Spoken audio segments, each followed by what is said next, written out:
This is the part 2 of strength of materials from Archegen.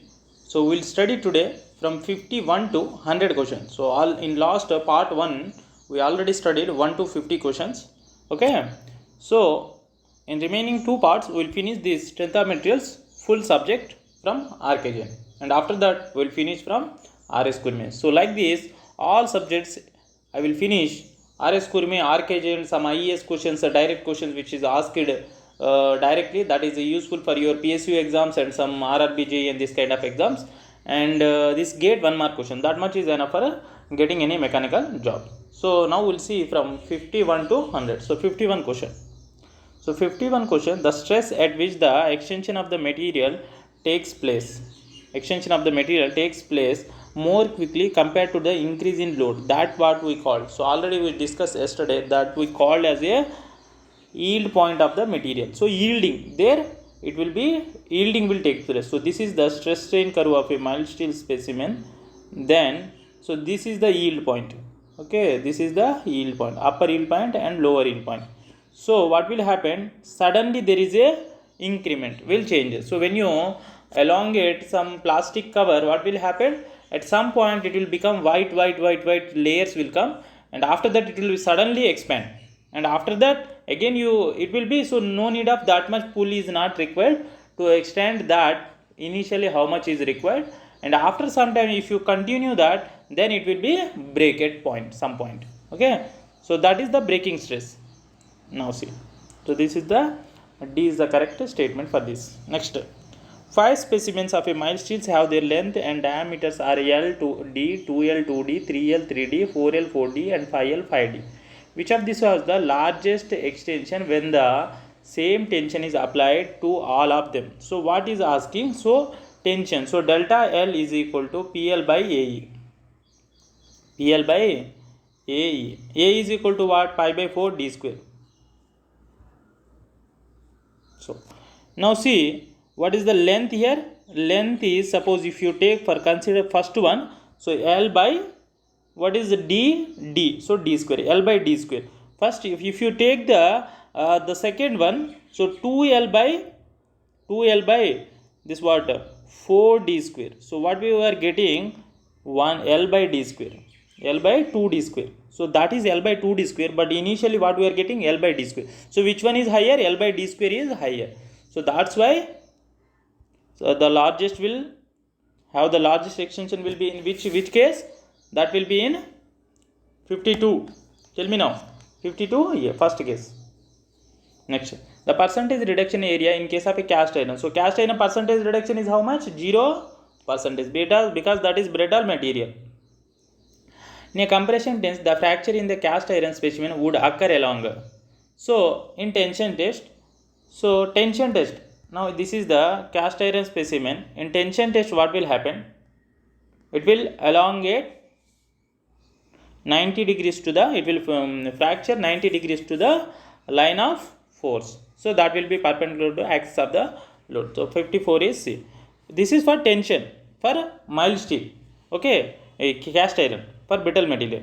For tension, the same compression load for same brittle material cast iron piece, how it will be fracture will be takes along in a oblique plane, that is 90 degrees. 45 degrees. This is 90 degrees, this is 45 degrees, not exactly 45 degrees. This is in oblique plane, some angle. Okay, it will be fracture. Now, for ductile material, we'll see, very important these questions. For ductile material, mostly they will give mild steel. For tension test, what will happen?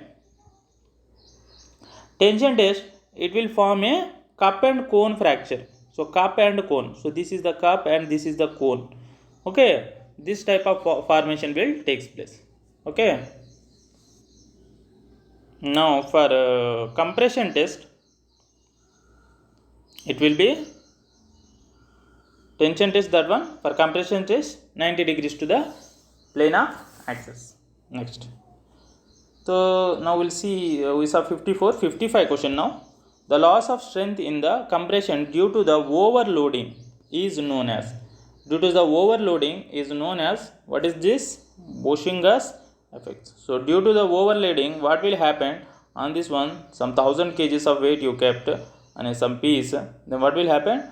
Due to this overloading, this Now due to this compressive stress will come inside, and it will lose its strength because of its bonds will break inside, and that effect we call as a Bouchinger's effect. Bouchinger's effect. The elastic rod 1 meter long of negligible weight hangs down from a support. In one case, a load is applied on a rod 20 cm below the support. In another case, the same load is applied at the bottom of the rod. So reaction at the support will be. So reaction at the support will be same in both the cases, because suppose this is the rod and this is the support. So here fixing. Okay. Now 20 centimeter below the support, now you are apply here load you kept in first case. In second case, here is not, here in the second case load is kept here, but reaction always what? Upward, downward is always equal to upward. So reaction always will take at the support. So when you see the downward, at this case also you see getting, in the first case also you are getting the same, and the second case also getting the same. So then what will happen? First case also you are getting same, and second case also you are getting same. Okay, that's why. Okay, no. So that is the same in both the cases. The problem 66, the elongation in the second case compared to the first case will be. So 57 is C. 57 is C. That is 5 times more. So PL by AE. So if you substitute, their length is equal to 20 centimeter in one case, and one case 100 centimeter. So 20 ones are 25 are. That's why 5 times. Okay, you got it. And problem 56, the internal reaction in bottom 80 centimeter length will be. So in 80 centimeter length, load is applied at here, then what here? Here there is no load is getting. This part only suffer, because this one only pulling. We are pulling from here only, not this part we are pulling. So this is free. So there is no stress will come in this part. So 0 in first case. First case means 20 centimeter below. So 0 in first case. So 58 is B. 59. Flow stress corresponds to. So flow stress corresponds to what? 59 is C. Plastic deformation of solids. That is called as a flow stress. Flow stress is belongs to plastic deformation of the solids. So which, when it is indicated that the member is elastic, it means that when the force is applied, it will. So what will happen? Elastic means it will stretch.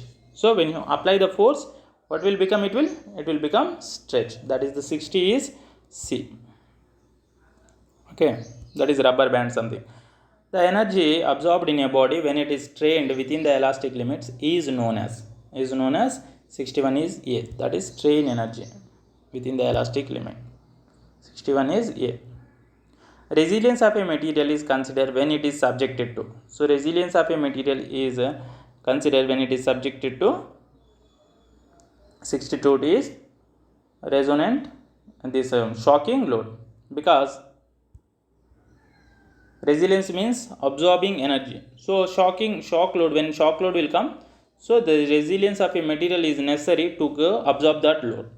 Okay, so up to elastic limit maximum, that we call as a resilience, and total full stress versus strain curve area, if you consider that full load, we consider as a, that property we called as a shocking load, that is toughness. Next, the maximum strain energy that can be absorbed in a body is known as, so that is known as 63 is C. That is proof resilience. Maximum strain energy stored in a body up to elastic limit, actually this is, okay, proportionality limit or elastic limit, that is proof resilience. The total strain energy stored in a body is termed as resilience. Though that is the total energy, that is actually total energy up to elastic limit, up to proportionality limit, that is proof. Maximum is proof, and up to elastic limit is resilience. Okay, 64 is A. 65. Proof resilience per unit volume of the material is known as, important, that is modulus of resilience. So unit volume, modulus of resilience. Strain energy stored in a body of volume V with stress S due to gradually applied load is 66 is D, that is S square minus V by 2E. Okay, S square V by 2V. S is their stress. Strain energy stored in a body of volume V due to shear stress and shear modulus G is equals to. So 67 is A. S square into V by, in place of E you have to write G. The stress induced in a body due to suddenly applied load compared to when it is applied gradually is. So when suddenly applied, how much it will be there? Twice will be there. Okay. So that is the sudden sigma impact stress is equal to P by A into 1 plus under root of 1 plus 2 HA by delta. This one formula is there. You remember that formula. So when suddenly applied, H is 0. If you consider 0, so in the least case, then also 1 plus 1 what will be there? 2. So 2 twice will be there impact stress. The strain energy stored in a body due to suddenly applied load compared to when it is load gradually applied is, so strain energy. So stress is equal to impact stress is equal to 2 times of normal stress. So strain energy what? Sigma square into S square into V by 2E. So if you substitute impact stress is 2 sigma, then 4 sigma you will get. So 4 times you will get. That's why. So strain energy is 4 times and stress is 2 times. So 69 is C. Okay. Next. 70. A material capable of absorbing large amount of energy before fracture is known as, that one we know is known as toughness. So before fracture, how much energy it will absorbing, that whole energy we consider as a toughness. So this whole energy we consider as a toughness. Coaxing is the method of increasing. So coaxing is the method of increasing fatigue resistance by overstressing the metal by successively increasing loads. Okay, so that is the coaxing. Important. The vertical hanging bar of a length L weight W units length and carries a load W at the bottom.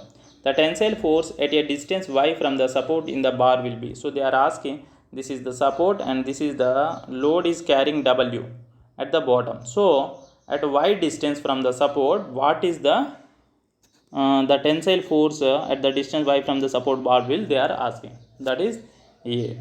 W plus capital W plus small w into L minus Y. Okay, small w is per unit length. A beam is loaded as a cantilever. If the load at the end is increased, then the failure will. So then failure where it will be occur? At the, so where it will be occur? 73. 73 is C, at the support. So you know. So this is the cantilever beam. When this load is increasing continuously 100,000 like that, then what will happen? It will be going to bend like this, and the fracture will come here only. If you more than that, it's a resistive force. If you applied the load here, then it will be break here only. There is some cracks or some kind of breaking will be takes place. Some kind of sound also, noise also you can heard. Okay, so that will be at the support. 74 is a non-yielding support implies that the slope of the beam at the support is 0. That the slope of the beam at the support is 0. That is non-yielding support. Non-yielding means it will not allow any momentum like fixed support. Non-yielding support implies that slope of the beam at the support is 0. For simply supported beam, this is the non-yielding support. So here what will be there when it will be bent like this also, when load you applied, the slope is 0 here. Okay, and deflection also 0 here. Here slope will be max and deflection will be max. Remember, at the free end of cantilever beam. Non-yielding means fixed support. The ratio of the elongation in the prismatic bar due to the own weight as compared to another similar bar carried an additional weight W will be. So that will be 1:3. 1:3. Okay. So prismatic bar to its own weight is WL by. So okay, that will write just wait. So WL by 2e,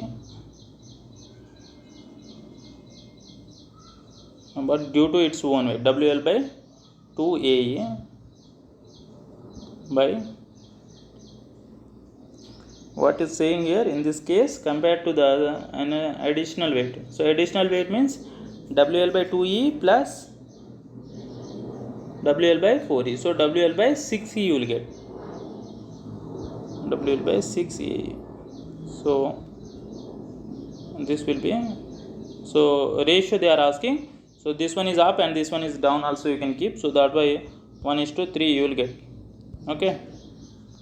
The stress concentration in a flat bar having a hole radius r as compared to the flat bar having a same dimension but having the circular fillets of radius r, both ends will shown in the figure. So this is the circular plate and this is the fillets at the corners. So stress concentration is having holes. So that is the 76 is B. So more. So in which case will be more? In first case it will be more. Okay. Compared to flat bar having the same dimension but having circular fillets. So this one compared to this, the stress concentration in this case will be more. Okay, a steel wire hangs vertically under its own weight. Its density is this much and allowable stress is this much. How much length it can sustain? So this, how much length it can sustain? 2500 meters length it can sustain. So after that if you increase little amount of length also, then it will, due to its own weight only, it will be break at some point. 78. The dimension of Young's modulus of elasticity are given by. So that will be given by the A. So Young's modulus is stress by strain.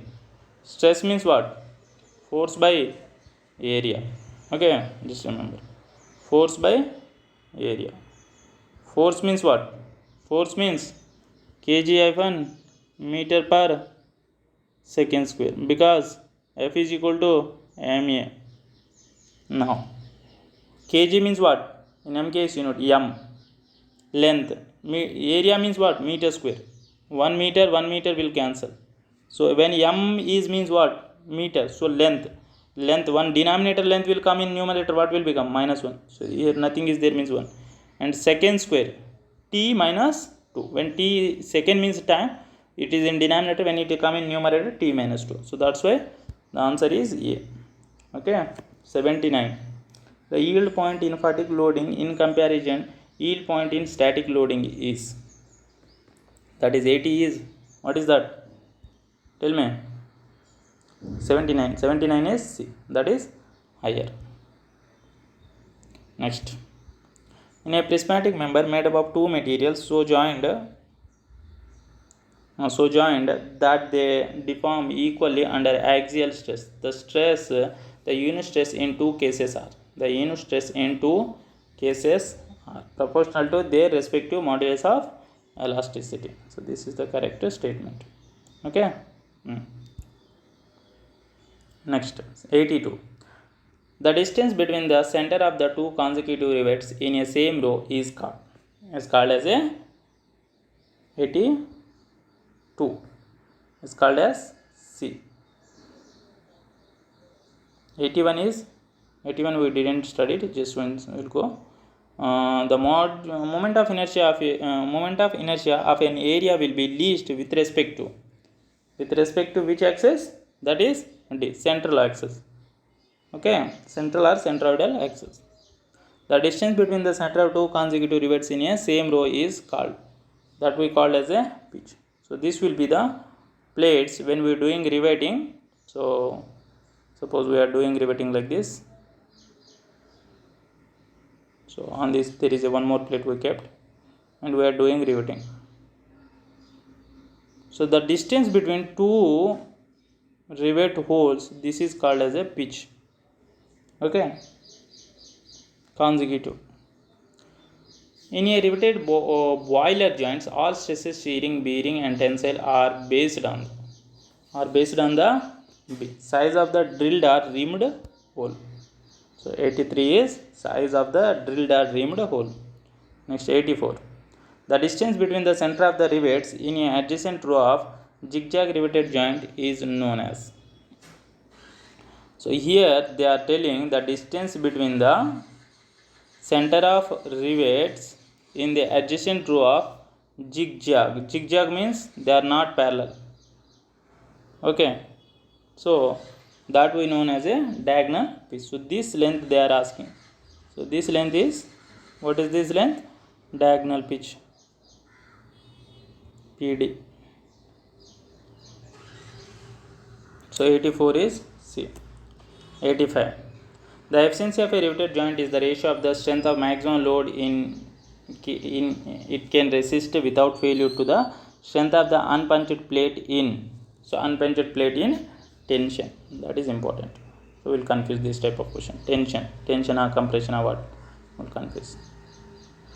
Okay. Next. 86.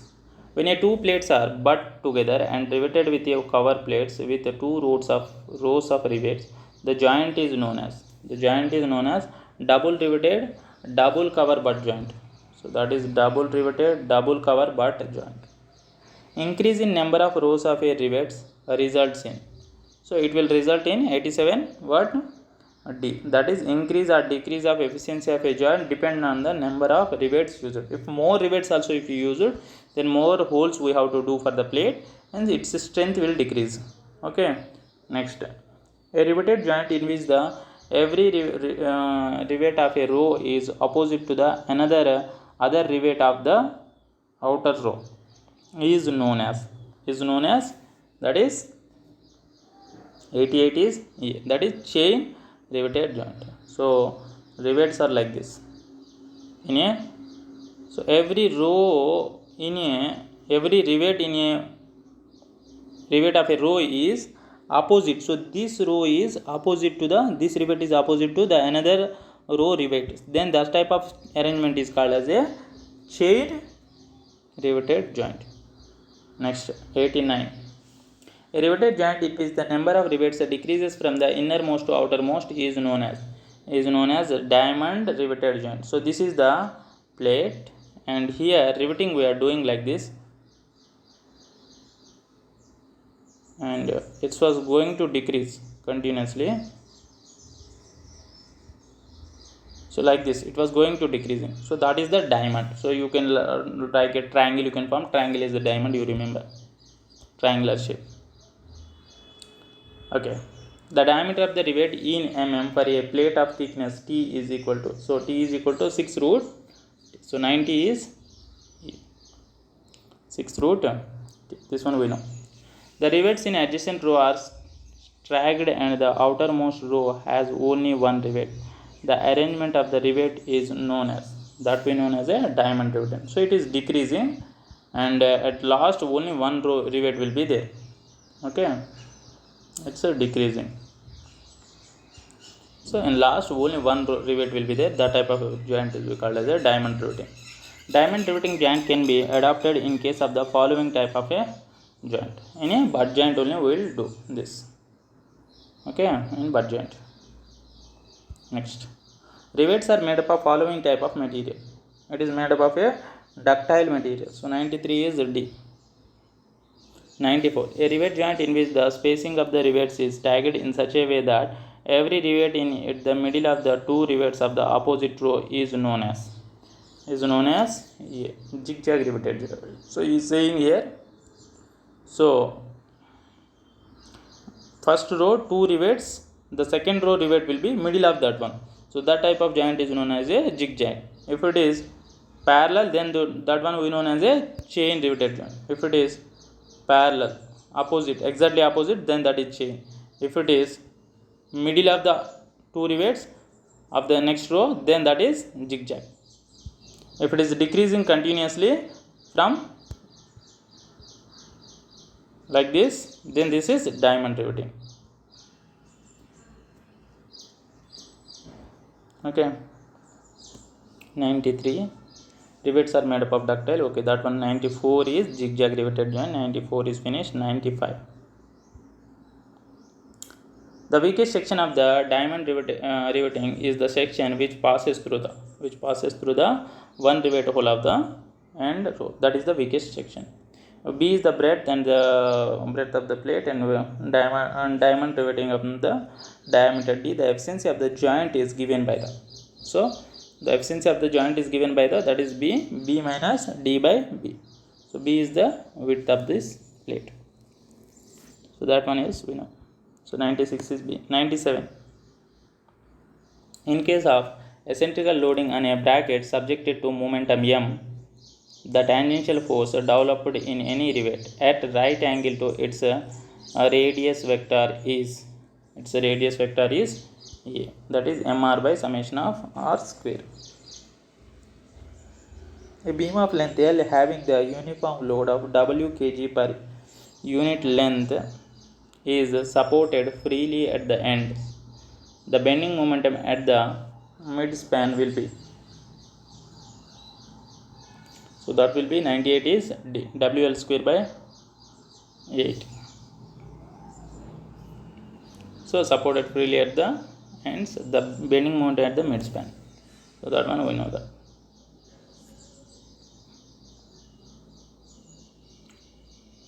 So you want this solution, just bending moment diagram you can draw. This actually this continuously. So W, it's per unit length, so W into L will come. So WL by 2 and WL by 2 will be there.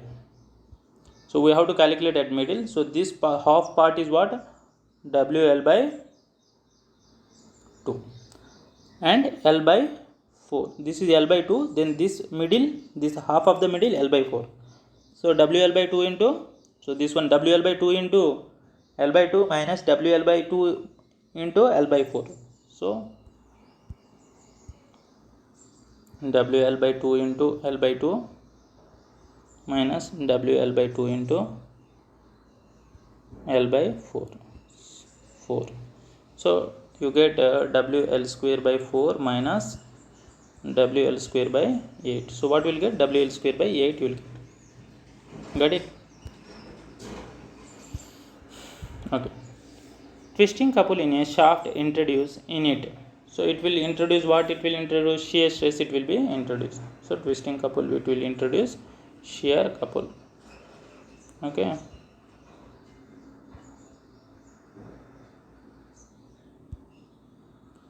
Okay. A circular bar is subjected to an axial force of the 100,000 kg. The component of force normal and tangential to the plate inclined at 45 degrees to the axis of the bar will be. So will be how much? This is 100 is B, 707 kg. Okay. If you solve that question, like 45 degrees, this one will be. So normal force and parallel force, if you calculate, you will get the 707 kg. So axial force of 100 normal and will be. So he is asking component of the force normal and tangential to the bar will be. So they are asking the component of normal and tangential force. Normal and tangential means same only. Okay, that is the B. So with this we finish the part 2, 51 to 100 questions. So remaining part we will finish the remaining questions. So please subscribe my channel. Still now you are not subscribed, so that you can get all HPCL and all, and any exams will come in future. Those exams also it will be so much helpful. So mostly they will questions will come from RS, RKGN and some IAS question, direct question and gate question. So these are all things I am doing here.